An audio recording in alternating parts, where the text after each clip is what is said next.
मां हूं, धरती मां। मैंने मानव इतिहास को जिया है। मानव ने प्रगति की राह में जो यातनाएं झेली हैं, मैंने उन्हें बहुत निकट से देखा है। मेरा अनुभव है कि अंधकार कभी प्रकाश की राह नहीं रोक पाया। यातनाएं कभी प्रगति की राह को दुर्बल नहीं कर पाईं, विशेषकर जब दृढ़ संकल्प और सहन शक्ति मानव का साथ दे रहे हों। सहस्त्रार्जुन ने ऋषिगणों के आश्रमों को भस्म करके समझ लिया कि उसने अब संसार में गुरु शिष्य परंपरा का अंत कर दिया है, शिक्षा के प्रसार का मार्ग रोक लिया है। परंतु उसे यह ज्ञात नहीं था कि जो शिक्षा के प्रेमी होते हैं, वे बड़ी से बड़ी यातनाएं झेलकर भी शिक्षा संस्थानों को जीवित रखते हैं।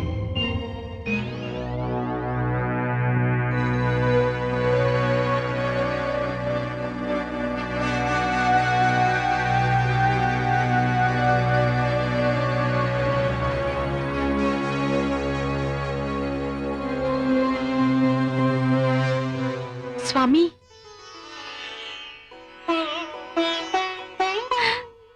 सत्य कहते हैं स्वामी, जहां इच्छा होती है वहां मार्ग भी मिल जाता है, जहां विश्वास होता है वहां प्रकाश मिल ही जाता है, और जहां प्रण होता है वहां सफलता भी मिल ही जाती है स्वामी। सत्य तो यह भी है देवी कि इतनी निराशापूर्ण स्थितियों में केवल एक नारी ही मुस्कुरा सकती है। स्वामी, हमारे शिष्यों ने निराशा के अंधकार में आशा के दीप जला दिए हैं। आप बाहर चलकर तो देखिए। बाहर? बाहर क्या है? स्वामी, बाहर जो है उस पर केवल सुनकर ही नहीं, देखकर ही विश्वास किया जा सकता है। आप आइए ना, आइए स्वामी, आइए आइए स्वामी।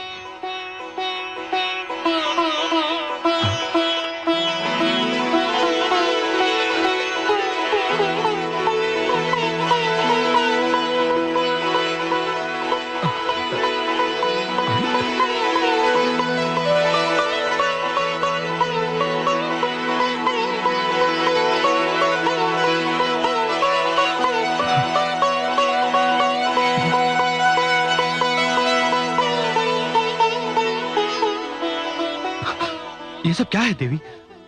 ये सब क्या है? ये तो आप इनसे पूछिए स्वामी।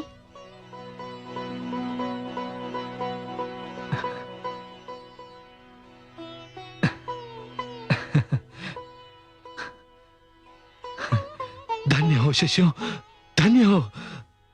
परंतु शिष्यों, ये सब इतना शीघ्र तुम लोगों ने किया कैसे, ये तो बताओ। यह सब आपके यश का फल है गुरुदेव। नगर में आपका इतना मान और आदर है कि जिसने सुना कि हम आपके शिष्य हैं और आश्रम के लिए भिक्षा मांगने निकले हैं, वह स्वयं ही दौड़ता हुआ हमारे पास चला आया। धन्य हो पुत्र, धन्य हो। हमने एक दो द्वारों का ही भ्रमण किया था कि समस्त नगरी में यह समाचार जंगल की आग की भांति फैल गया कि ऋषि जमदग्नि का आश्रम संकट में है। आयुष्मान भव पुत्र। और फिर नगर के कई श्रेष्ठ नागरिक आए और उन्होंने कहा कि उनके रहते हुए आश्रम और शिक्षार्थियों को कोई कष्ट हो तो ये उनके लिए लज्जा से डूब मरने की बात है। उन्होंने कहा कि आज से आश्रम की समस्त आवश्यकताओं की पूर्ति उनका दायित्व होगा। अब हमें अपनी शिक्षा दीक्षा के लिए न तो राजकोष की आवश्यकता होगी, न द्वार द्वार भिक्षा मांगने की। यदि कोई किसी पर एक द्वार बंद करता है स्वामी, तो ईश्वर उस पर 100 द्वार खोल देते हैं। सत्य है देवी, सत्य है। शिष्यों, ये सब तुम्हारे दृढ़ संकल्प का फल है। मैं तुम सबका आभारी हूं। स्वामी, आभारी तो आपको महाराज सहस्त्र अर्जुन का होना चाहिए।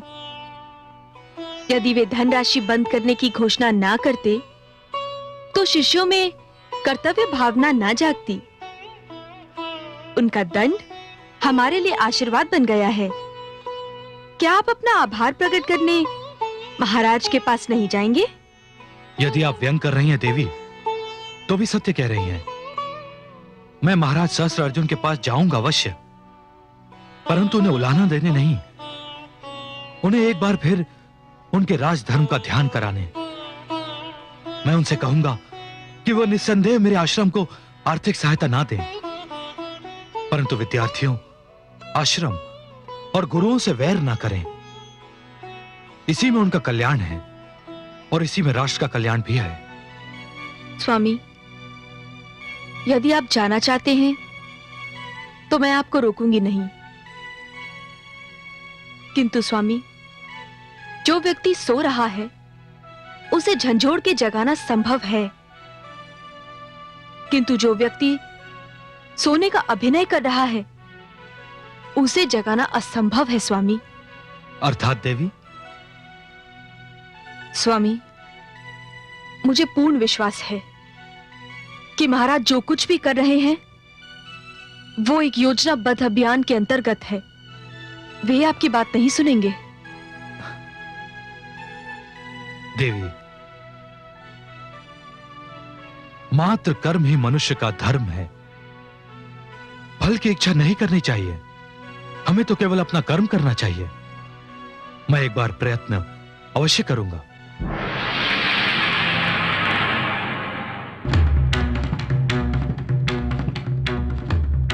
महेशमती नरेश की जय हो। महाराज ऋषि जमदग्नि पधारे हैं और आपसे मिलने की अनुमति चाहते हैं। महाराज। ऋषि जमदग्नि, वो यहाँ क्यों आए हैं? क्या गवों की चोरी की सूचना देने? मैं जानता हूं क्यों आए हैं ऋषि जमदग्नि यहां। ये यहां स्थगित आर्थिक सहायता पुनरारंभ कराने आए हैं। अनुदान मांगने के अतिरिक्त कार्य ही क्या है इन ऋषियों का? परंतु सभागार के शिष्टाचार और सिद्धांतों के अनुसार हमें उन्हें बुलाना तो पड़ेगा ही। अच्छा है, उन्हें बुलाना ही चाहिए। मुझे जो कुछ भी कहना है उनके सम्मुख ही कह दूंगा। ऋषिवर को मान सहित बुलाया जाए।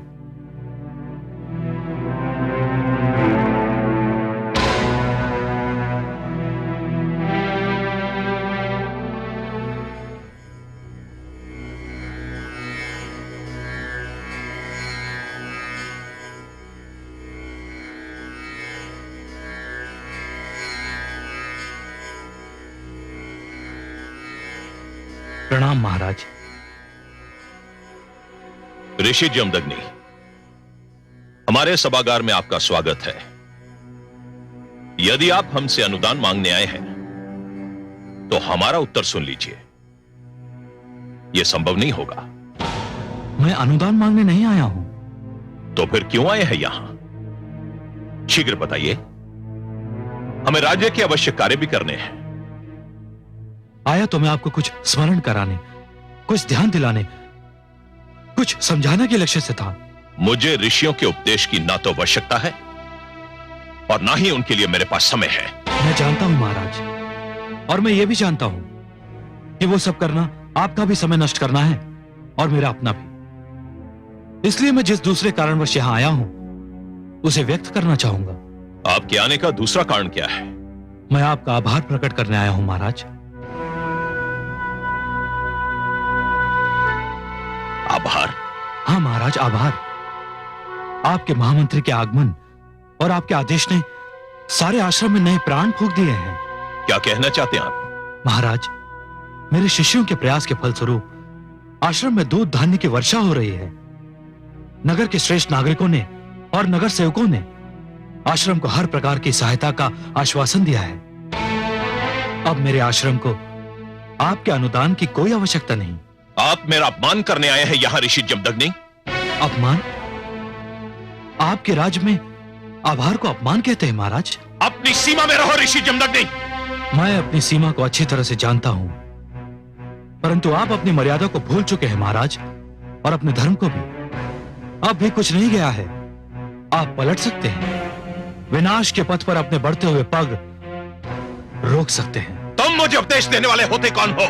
यह उपदेश नहीं है महाराज, मेरा परामर्श है, और यह परामर्श देना मेरा गुरु धर्म है, ऋषि धर्म है, ब्राह्मण धर्म है। तुम मेरी सहनशीलता की परीक्षा ले रहे हो ऋषि जमदग्नि।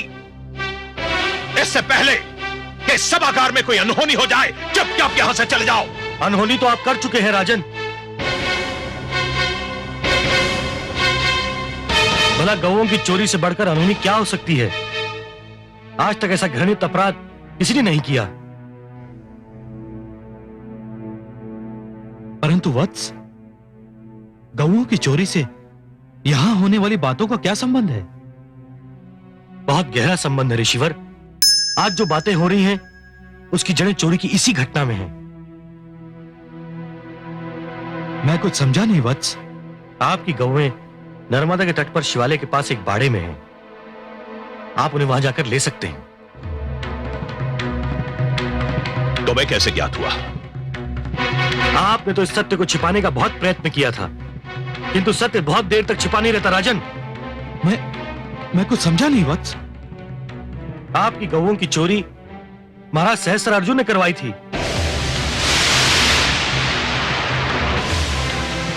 गुरु वशिष्ठ का आदेश है कि आप सर्वप्रथम अपनी गौओं को अधिकार में ले लें।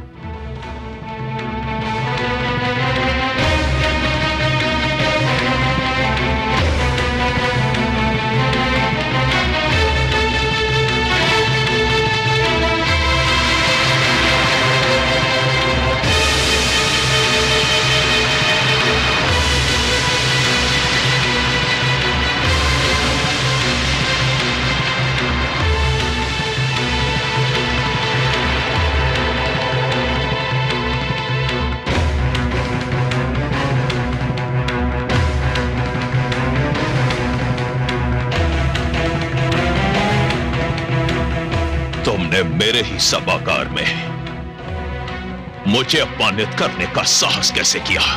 मैंने तुम्हारे सभागार में केवल सत्य बोलने का साहस किया। यदि इस सत्य में तुम्हारा अपमान निहित था तो मेरा क्या दोष है? तुम्हें इसका दंड मिलेगा। सत्य बोलने वाले दंड से भयभीत नहीं होते राजन।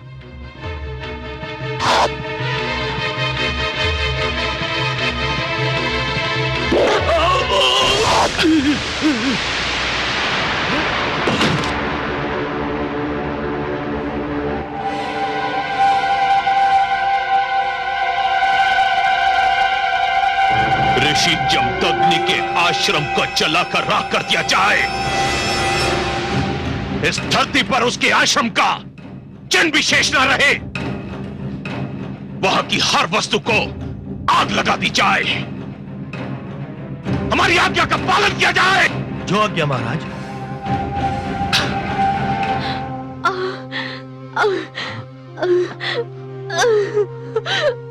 देवी,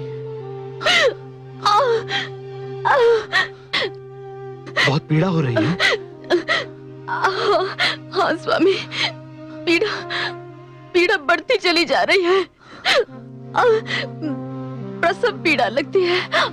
धैर्य रखो देवी।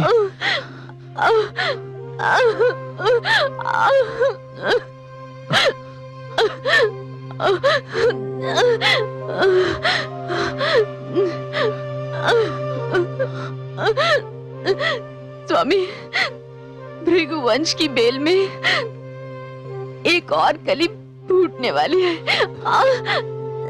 स्वामी, धैर्य रखो देवी, धैर्य रखो। बस धाय आती होगी।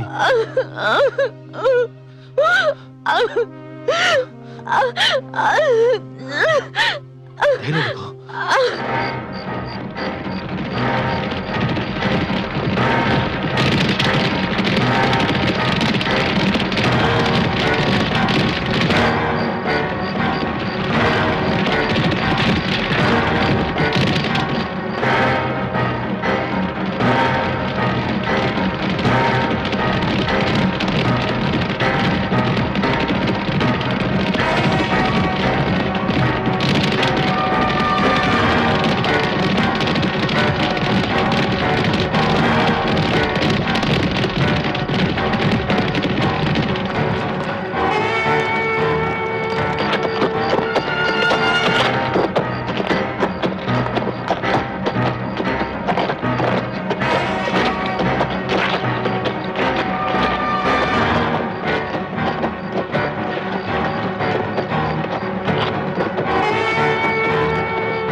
इस समय सब लोग सो रहे होंगे। एक एक करके जाओ। एक बात ध्यान में रहे,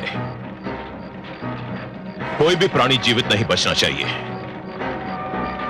जिस अपराध का कोई प्रमाण नहीं होता, संसार उसे दुर्घटना समझकर भुला देता है।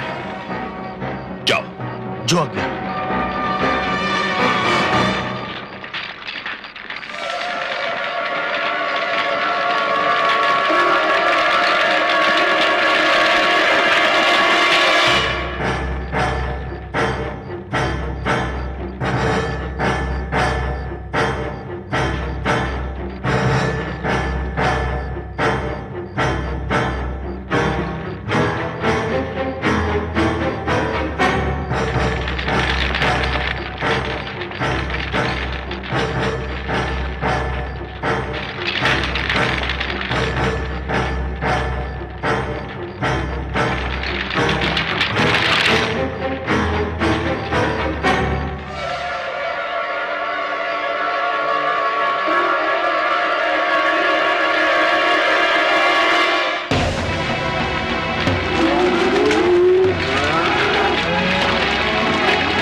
माता श्री, सारा आश्रम अग्नि की लपटों में घिर गया है। उठिए, हमें यहाँ से शीघ्र निकलना होगा। माता स्वयं अपने बल पर नहीं चल सकती, इन्हें उठाकर ले जाना पड़ेगा। देवी, उठिए देवी, सारा आश्रम अग्नि की लपटों में घिर गया है। हमें यहाँ से शीघ्र निकलना पड़ेगा। स्वामी, स्वामी अब मेरी चिंता छोड़िए, आप विद्यार्थियों के प्राण बचाइए स्वामी।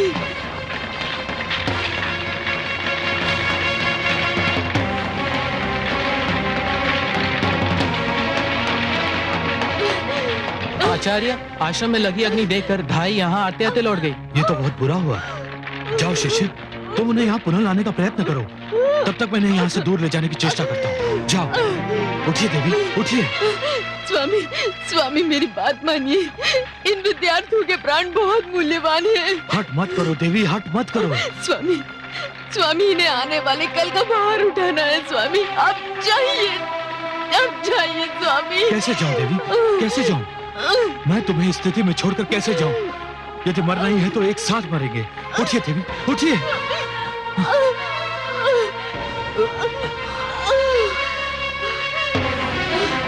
हे प्रभु, हे पद्मनाभ, हमारी रक्षा कीजिए।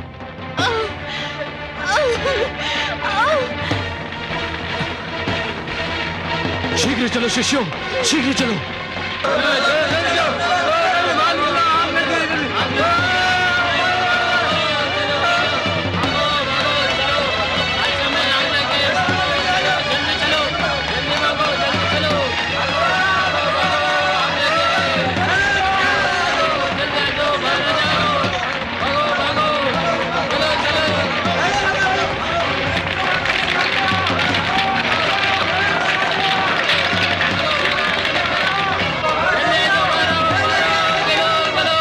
चलो वीरों, अपना अभियान समाप्त हो गया।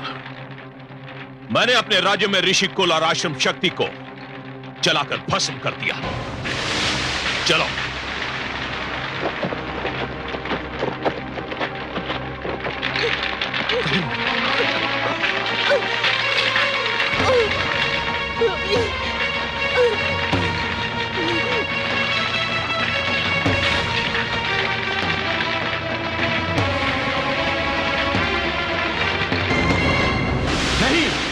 ये नहीं हो सकता, मैं ये नहीं होने दूंगा।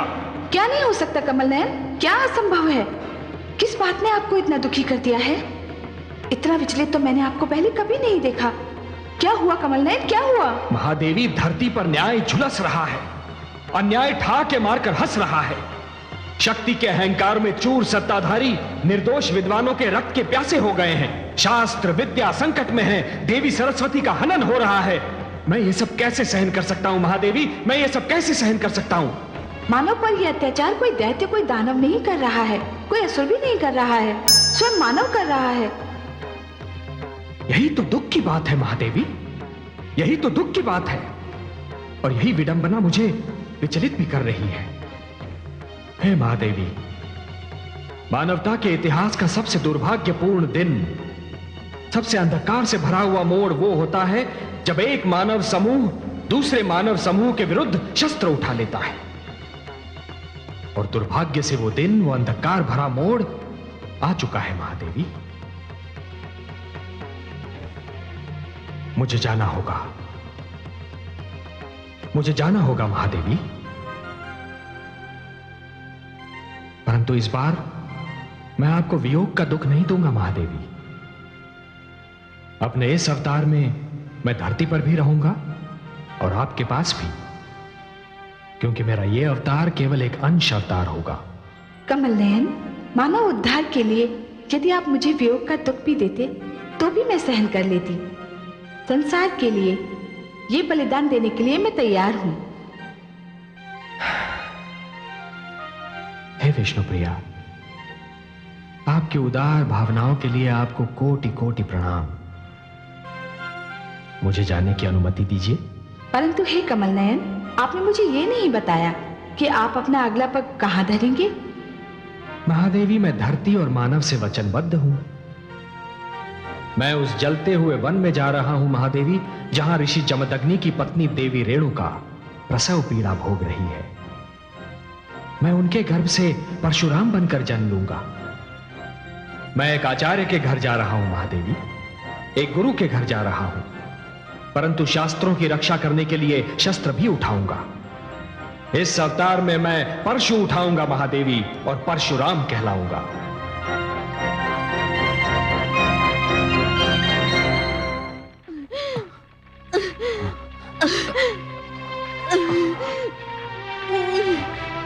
बैठिए देवी।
देखिए देवी, हाँ।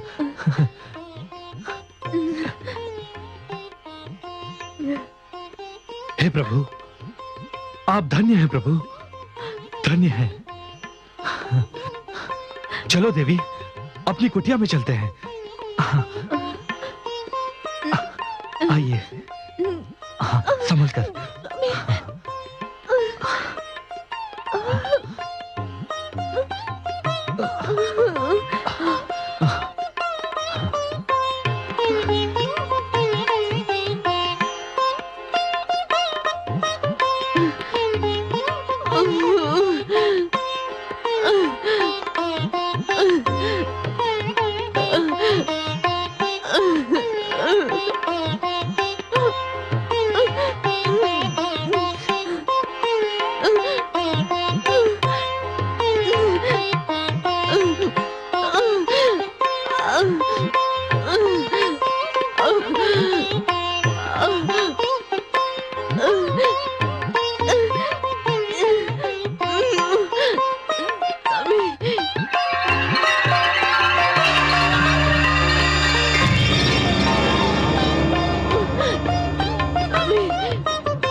अरे धाई माँ आ गई, धाई माँ आ गई।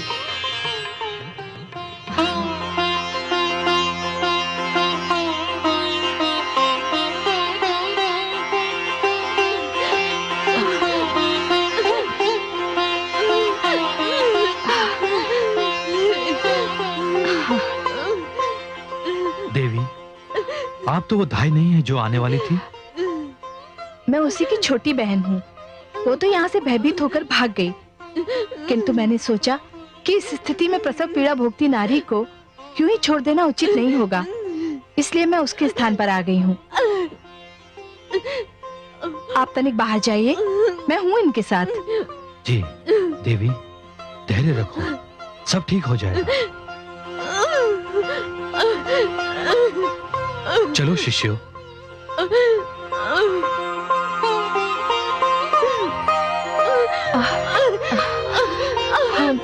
हाँ हाँ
धन्य है लीलाधारी आप, धन्य है आपकी लीला।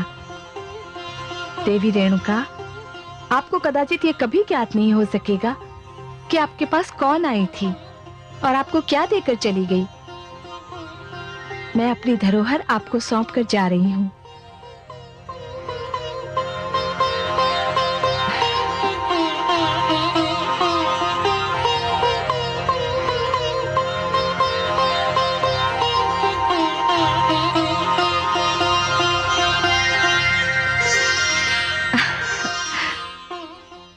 बधाई हो ऋषि जमदग्नि, आप और देवी रेणुका अत्यंत भाग्यशाली हैं। आपके वंश में स्वयं नारायण ने जन्म लिया है। धन्यवाद। देवी,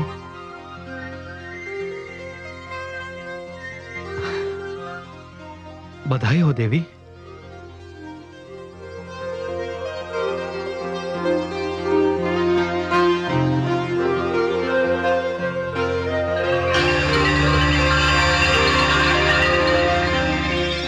आपने हमारे वंश को एक अनमोल रत्न दिया है। स्वामी, आपको भी बहुत बहुत बधाई।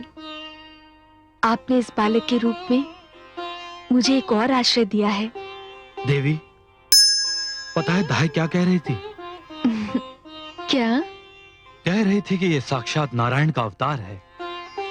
और सत्य पूछिए तो जिस परिस्थिति में इस बालक ने जन्म लिया है, मुझे भी पूर्ण विश्वास हो गया है कि ये कोई साधारण बालक नहीं है।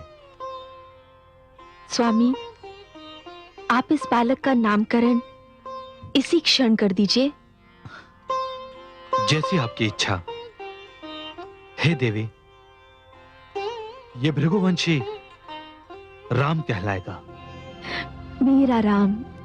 और ये उन सब का विरोध करेगा, उन सब का सर्वनाश करेगा जो आश्रम को मिटा देना चाहते हैं। मैं मां हूं, धरती मां, जिस मां के लाल को जन्म देने में सहायता करने के लिए स्वयं माता लक्ष्मी धाय मां के रूप में गगन से धरती पर पधारी हो। उस मां का शिशु कौन होगा और कितना महान होगा, यह बताने की आवश्यकता नहीं। ऋषि जमदग्नि और देवी रेणुका के कुटी में शिशु के रूप में एक ऐसे इतिहास, एक ऐसी कथा ने जन्म लिया जिसकी गूंज अनंत काल तक सुनाई देती रहेगी। ऋषि जमदग्नि ने शिशु को राम का नाम दिया, किंतु संसार उसे भगवान श्री विष्णु के अंशावतार परशुराम ही कहकर पुकारता है। राम के परशुराम बनने की कथा जितनी रोमांचक है उतनी ही यातनापूर्ण भी। और इस कथा का मुख्य खलनायक सम्राट सहस्रार्जुन था। ऋषि जमदग्नि को अकारण अपना प्रतिद्वंदी और उनके आश्रम को अपनी कल्पना में राजशक्ति के समानांतर शक्ति मानकर वो उनके पीछे पड़ गया था। ऋषि जमदग्नि का एक आश्रम फूंककर ही उसे चैन नहीं आया। उन्होंने जब भी और जहां भी आश्रम बनाया, सहस्रार्जुन ने उसे तहस नहस कर दिया। यह सिलसिला चलता रहा और नन्हा परशुराम माता की गोद में सिमटा ये आतंक देखता रहा।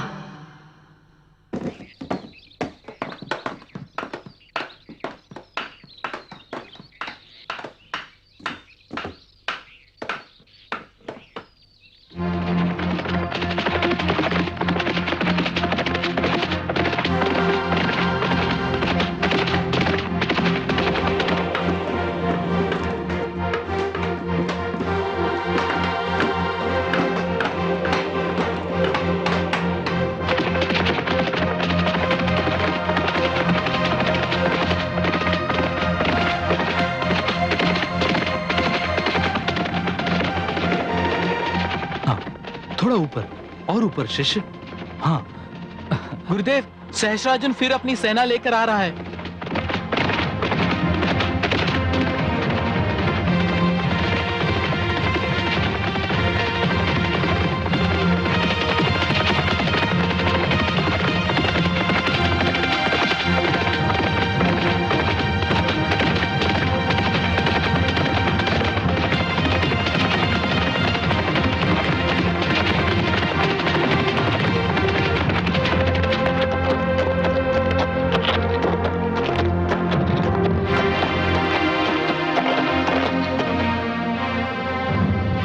मुझे आपकी प्रशंसा करनी पड़ेगी ऋषिवर। मैं आश्रम जलाते जलाते थक गया हूं। आप आश्रम बनाते बनाते नहीं थके। उसका कारण है राजन। क्या कारण है? आप जिन्हें आश्रम समझते हैं वास्तव में वो आश्रम नहीं है, विद्या और ज्ञान के प्रतीक हैं। और विद्या और ज्ञान ऐसी वस्तुएं हैं जो किसी युग में घटेंगी नहीं, बढ़ती ही रहेंगी। और उनके मिटने का तो प्रश्न ही उत्पन्न नहीं होता। उन्हें मिटाने का प्रयास करने वाले स्वयं थक जाएंगे, जैसे आप थके जा रहे हैं। यह विद्या और ज्ञान के केंद्र नहीं है ऋषि जमदग्नि। यह हम जैसे राजाओं की शक्ति पर प्रतिबंध लगाने के केंद्र है। हमारी स्वतंत्रता को समाप्त करने के लिए बनाए गए हैं ये आश्रम। प्रतिबंध तो जीवन का एक नियम है राजन। सूर्य, चंद्रमा, धरती, आकाश, पर्वत सब अपनी अपनी सीमाओं में बंधे हुए हैं। और यदि ये सब अपनी सीमाओं का उल्लंघन कर देना राजन, तो इस समस्त सृष्टि में उथल पुथल मच जाए। हम ऋषिगण आप राजाओं पर अपनी ओर से कोई प्रतिबंध नहीं लगाते। हम तो केवल उनका ज्ञान देते हुए उन नियमों का ध्यान दिलाते हैं जिन्हें युगों से माना जाता है। वे नियम जो ईश्वर ने बनाए हैं और जिन्हें मानव ने स्वेच्छा से स्वीकार किया है। ये आश्रम भी उन्हीं नियमों का प्रचार करते हैं राजन। मुझे अपनी वाणी से मंत्र मुक्त मत कीजिएगा ऋषि जमदग्नि। हम राजा बड़े सोच विचार के बाद इस निष्कर्ष पर पहुंचे हैं कि जो भी हमारी शक्ति को ललकारेगा, जो भी हमारी स्वतंत्रता को आघात पहुंचाएगा, हम उसका विध्वंस कर देंगे। इन आश्रमों का विध्वंस करने के लिए हमने सौगंध खाई है।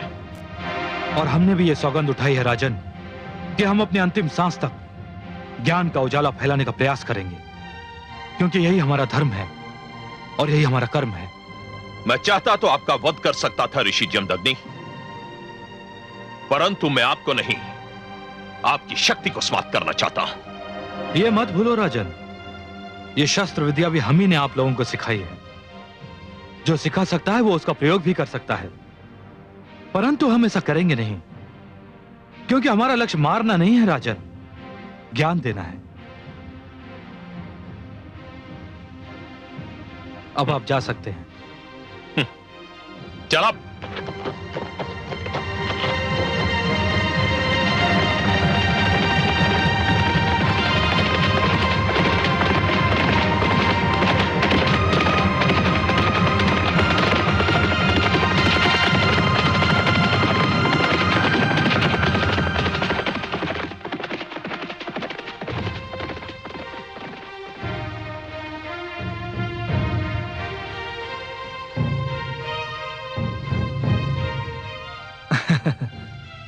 पता है देवी, ये ऐसा क्यों कर रहा है? बार बार महाराज सहस्त्र अर्जुन का प्रहार हमारे आश्रम पर इससे सहन नहीं हो रहा है ना पुत्र? हाँ स्वामी, जब आप महाराज सहस्त्र अर्जुन के साथ बातें कर रहे थे, उस वक्त इस बालक के मुख पे जो क्रोध था वो देखने योग्य था। इसे फेंक दो, फेंक दो। आ पुत्र, इतने क्रोधित मत हो। क्रोध को अपने मन में समेट कर रखो। कभी कभी जीवन हमसे परीक्षा लेता है और उसी समय हमें धैर्य की आवश्यकता होती है। हमने इन राजाओं को शस्त्र चलाना सिखाया पुत्र, परंतु स्वयं शस्त्र हाथों में लेना हमें शोभा नहीं देता, क्योंकि हमारा कर्म शस्त्र और ज्ञान का प्रचार करना है।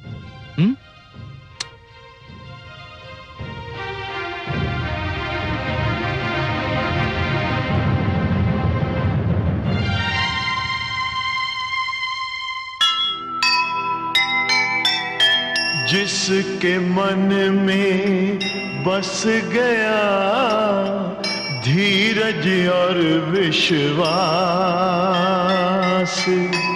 जीतेगा वह एक दिन, रख ईश्वर से आस।